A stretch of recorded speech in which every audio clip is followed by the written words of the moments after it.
मंदसौर जिले के गांव धमनार में एक अजीब पाठशाला देखने को मिली जो प्रशंसनीय है, जहां पर स्कूल में बैठकर पढ़ाई करने वाले विद्यार्थियों की खेत में पाठशाला लगी, जिसमें प्राचार्य राजेश शर्मा के साथ पूरा स्टाफ भी उपस्थित रहा।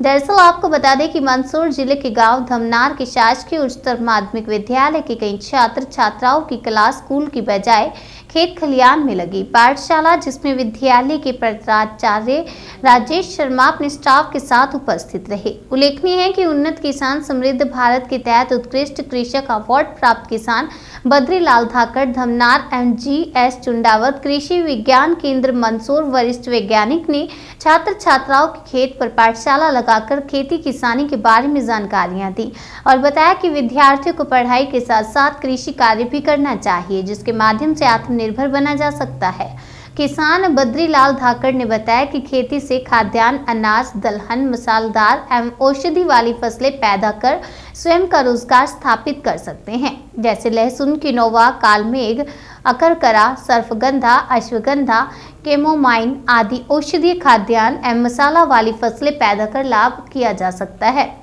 गौरतलब है कि सभी छात्रों ने खेत पाठशाला के माध्यम से विभिन्न फसलों का निरीक्षण कर कृषि वैज्ञानिक से जानकारी प्राप्त की।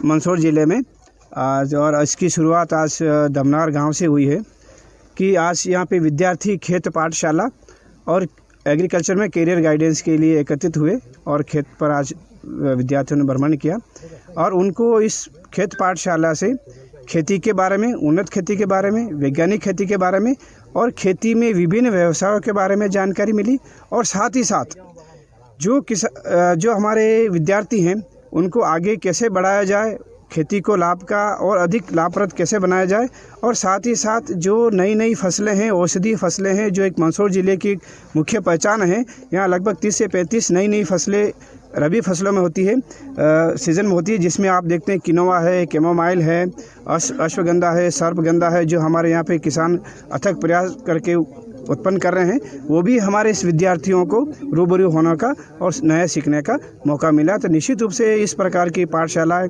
आयोजित होकर के हमारे विद्यार्थियों को उत्साह संवर्धन करेगी और साथ साथ इनको अधिक कृषि में ऊंचाइयों के लिए भी इनका मार्गदर्शन प्राप्त होगा।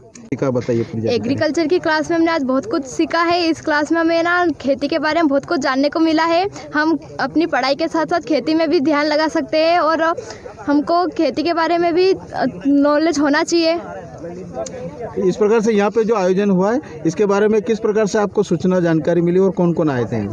यहाँ पे श्री बद्रीलाल जी धाकड़ ने जो कार्यक्रम किया है वो कार्यक्रम हमें बहुत अच्छा लगा है। उस कार्यक्रम के जरिए हमें बहुत सारी जानकारी भी मिली है। क्या कुछ सीखने को मिला है आपको इससे? हमें खेती के बारे में नई चीज़ें सीखने को मिली है।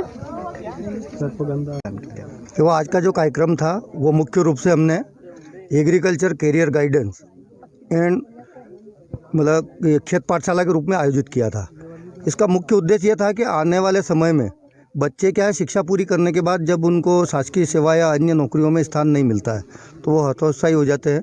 हमारा देश कृषि प्रधान देश है और यहाँ पर कृषि के क्षेत्र में अपार संभावनाएं हैं। हमारा इस क्षेत्र जो मंदसौर जिला और नीमच जिला एक ऐसी जलवायु और यहाँ की भूभाग है जहाँ पर बहुत ज़्यादा औषधि फसलें और मसाला वर्गीय फसलें होती है और उनको लगा करके किसान एक सर्विस करने वाले व्यक्ति से ज़्यादा मुनाफा कमा सकता है। तो हमने ये जानकारी बच्चों को दी। अभी जो हम देख रहे हैं, हमने खेत विजिट भी कराया बच्चों से और यहाँ पर जो हाई स्कूल के और हाई सेकेंडरी स्कूल के बच्चे यहाँ पर उपस्थित हैं, स्टाफ के सभी अधिकारी भी यहाँ पर उपस्थित है, हमारे वरिष्ठ कृषि वैज्ञानिक भी चुंडावत साहब हमारे बीच में हैं। ये अभी हम जो फसल में खड़े हैं, ये किनोवा जो फसल बोलते हैं इसको, ये हमारे देश के अंदर अभी खाद्यान्न के रूप में काम में नहीं ली जाती है। अमेरिका और जापान का मुख्य खाद्य भोजन है और इसके अंदर हाई प्रोटीन है, लेकिन इसके ऊपर एक छिलका होता है। उस छिलके को निकालने के बाद इसको सामान्य तरीके से खिचड़ी बना करके या खीर बना करके या और अन्य हलवा या आदि चीज़ें बना करके इन्हें खाया जा सकता है और एक अच्छा प्रोटीन हासिल किया जा सकता है। तो ये फसल लगातार उन देशों के अंदर बोए जाने के कारण वहाँ की जो ज़मीन की उर्वरा शक्ति जो थी और वहाँ के जो पोषक तत्व थे वो ख़त्म हो गए और उत्पादन घट गया। तो ये बीज हम तक आया है यहाँ और आज ये बीज हमसे यहाँ पर एग्रीमेंट में लगवाया जा रहा है। अभी 4000 रुपये कुंटल के एग्रीमेंट पे हमसे ये फसल लगवाई। मैंने एग्रीमेंट नहीं करवाया, मैं खुले मार्केट में हूँ। पिछले साल भी 7000 रुपये कुंटल तक बिकी थी और मैंने जिस किसान से बीज लिया था ये उनका ये कहना था कि मैंने 7 कुंटल तक निकाली, लेकिन जब इसी फसल को मैंने लगा करके उस किसान से पूछा कि मेरे यहाँ की क्या कंडीशन है, तो उन्होंने कहा कि आपकी 10 से 12 कुंटल बीघे तक की निकल सकती है, जो अभी ग्रोथ नज़र आ रही है। अब ये निकलने के बाद ही क्लियर होगा, लेकिन यदि इतना अच्छा उत्पादन मिलता है और 4,000 से ऊपर का भाव मिलता है तो ये बहुत ही ज़्यादा लाभकारी खेती हो जाएगी। और हम हमारे सभी साथियों को और स्टूडेंट को ये जानकारी देना चाहेंगे कि इस टाइप की अन्य और भी खेतियाँ हैं, उनके प्रति प्रेरित होकर के लाभ का धंधा बना सकते हैं खेती को। हमारा यही उद्देश्य है कि हम किसानों को ज़्यादा से ज़्यादा जागरूक करें। हमारा आज का जो आयोजन है हमारा आयोजित करने का, क्योंकि मुझे एक जिम्मेदारी के रूप में जिले का प्रथम कृषक घोषित करने के साथ ही हमारी प्रदेश सरकार ने मुझे जो सम्मानित किया था, तो हमने ये समझा कि हम हमारे ज्ञान का विस्तार हमारे सारे किसानों में करें, ताकि वो भी जागरूक बने और अच्छा से अच्छा मुनाफे वाली फसलें लगा करके अपना पारिवारिक डेवलपमेंट कर सके, देश को आगे बढ़ा सके। शुभ नाम आपका? बद्रीलाल धाकड़।